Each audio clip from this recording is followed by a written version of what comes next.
Five Nights at Freddy's has a lot of games and is well known for its jump scares, good or bad. But I have a question. How fast can you get jump scared in every game from FNAF 1 all the way up to Secret of the Mimic?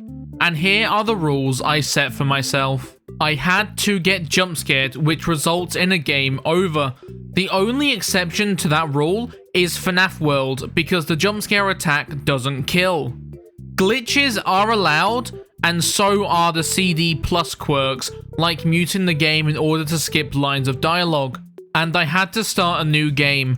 The only exception to this rule is Help Wanted 2, because I'm still working on finishing my playthrough of that game. And with the rules set, I started my quest without much of a plan. And just a heads up, as the very, very intelligent creator that I am, I forgot to enable the live split in my OBS until FNAF 3. But the timer is running in the background, and for some reason FNAF 1 just doesn't like to fit into the window properly anymore, so yay. But anyway, for FNAF 1 we have to wait a long time until we can get our first jump scare, because no one moves until 2 AM unless you get really lucky with Golden Freddy. So I sat there, waiting and waiting until Bonnie finally got close enough to attack, and this happened.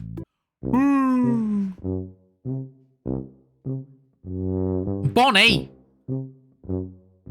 Bonnie, you have one job, lad! Oh my god, Bonnie!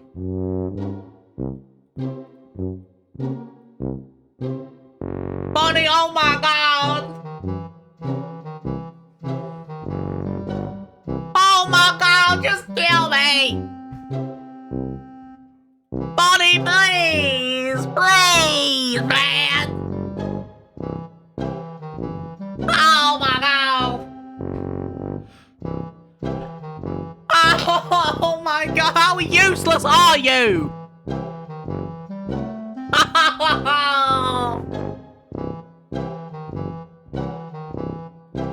Bonnie!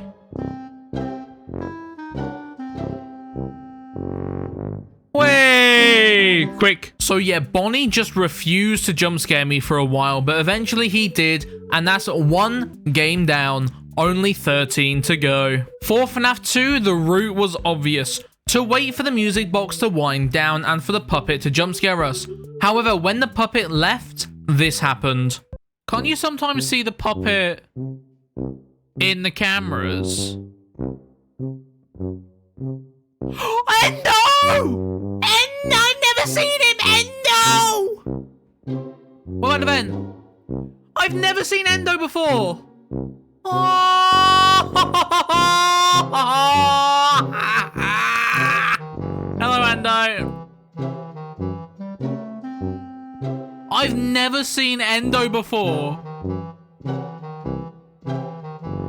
I knew he was a thing, like how Shadow Bonnie's a thing, and I was really happy to see this because I'd never seen Endo before while playing. However, I later looked up the stats for him showing up. I got excited about a 1 in 10 chance for him to appear. Yeah. But the puppet soon took me out and onto FNAF 3. Now, FNAF 3, you cannot get jump scared on night 1 as far as I know, because Springtrap is not even here yet. So I sat on my phone until the minigame, followed Shadow Freddy, and got dismantled by Purple Dude, and on night 2 I tried to guide Springtrap to my office, but he just didn't want to. But eventually I lured him close enough and bam, Springtrap tried to rizz me up, I mean jump scare me. Now on to FNAF 4. Now FNAF 4 is probably one of the quickest games because there is a way to force Foxy to jump scare you even on night 1. All you need to do is stare at the bed for like 10 to 20 seconds straight and he will get you. And this is most likely how Scott prevents you cheesing all of FNAF 4, but now on to FNAF World.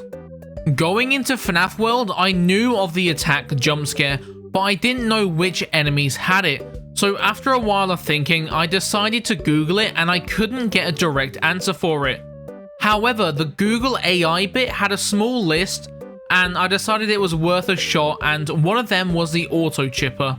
So I rushed my way up to him and the first attack he used on me was jump scare. and that was FNAF World Down.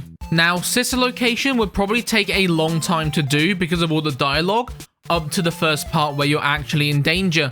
But thanks to some quirks with CD+, if you mute the game, it skips some dialogue, which made sister location not too long. So after shocking everyone and then hiding under the desk, we don't bother defending ourselves against the biddy babs, and bam, another one down. Now, going into Pizza Sim, I had a slight idea for a plan, to buy as many marked down things as I could. However, nothing was marked down, so I did the first shift. Now, I didn't know if to count the salvage jump scares, but I completed the salvage, brought a bunch of markdown items, and then started my shift. And oh boy, did Freddy take his sweet time to jump scare me. Now, I think you all know where I'm going with Ultimate Custom Night. 50-20, baby, woo! And Night Marion got me, hell yeah. Now, on to our first VR game of the series, and I thought the best course of action for Help Wanted was to do parts and services, and just take out the wrong eye, and that got me a quick jump scare from Bonnie. Now, with Security Breach, it took a bit longer to get jump scared because we had to make our way through the maintenance tunnels before there was even a chance to get jump scared. But making our way down there, we get forced to go to Medbay, and after Vanessa just disappeared, we rush up the stairs to get out of Freddy, and Chica is thankfully waiting for us. And for Ruin, oh boy, we had to go on an adventure to get jump scared. So we had to make our way all the way to Monty Golf for this, and while I was here, I remembered something quite cool. Once you put on the Vanny mask, all of the Monty vending machines turn into Roxy ones, and that's because Roxy is just better. But anyway, we breach the security, and MX appears, we get close to him to summon Monty, and that is Ruin down. Now, in Help Wanted 2, this was probably another one of the fastest games of them all, because I booted into the cold storage minigame and booped Freddy's nose, and he was not too happy about that. Now, Into the Pit I haven't really played, so I didn't know where the first jump scare was, and when I got to the part where you hide inside a Fredbear, I tried to fail on purpose, but I physically couldn't. So I progressed a bit further and opened the door to see the yellow rabbit, and knew it was my time as I failed the QuickTime event on purpose. And finally onto Secret of the Mimic. And if this was an older version of the game, I knew a really fast route, but since I played on the newest patch, I had to go the slow route, which involved going to the office, upgrading the data diver, turning on the power, and then listening to dispatch. Yeah, I do wish Steel Wool would let you push the button again to skip this part, but we get the hand crank and give the Mimic a hug, as that is the final jump scare for the video. So you can get jump scared in every FNAF game in under an hour and a half. Now, I lost time due to RNG and swapping game, but I had a lot of fun doing this, and I hope you have all enjoyed, and if you did, remember to like and subscribe, and I'll catch you all in the next one. See ya!